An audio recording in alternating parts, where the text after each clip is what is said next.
गोंदिया जिल्ह्यातील सालेकसा नगरपंचायतीत मोठी राजकीय उलथापालथ झाली आहे.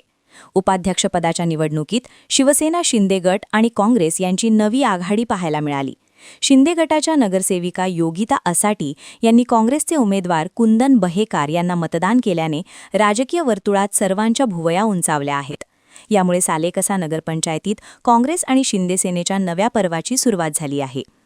सालेकसा नगरपंचायतीच्या उपाध्यक्षपदासाठी आज चुरशीची निवडणूक पार पडली.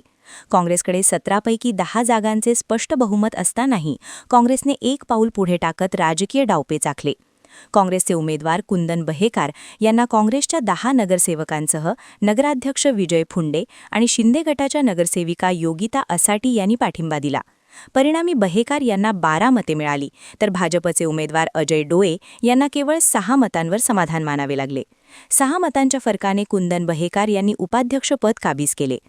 ही आघाडी केवळ सत्तेसाठी नसून विकासासाठी असल्याचे बोलले जात आहे. राज्यात भाजपची सत्ता असताना आणि स्थानिक आमदार भाजपचे असतानाही काँग्रेसने शिंदे सेनेला सोबत घेतले आहे. नगरविकास मंत्री एकनाथ शिंदे यांच्या माध्यमातून शहराच्या विकासासाठी भरीव निधी मिळावा हा यामागचा मुख्य उद्देश असल्याची चर्चा सध्या सालेकसात रंगली आहे. यावेळी उपाध्यक्ष निवडीसोबतच स्वीकृत सदस्यपदाची प्रक्रियाही पार पडली. यामध्ये दोन्ही पक्षांनी अनुभवी चेहऱ्यांना संधी दिली आहे.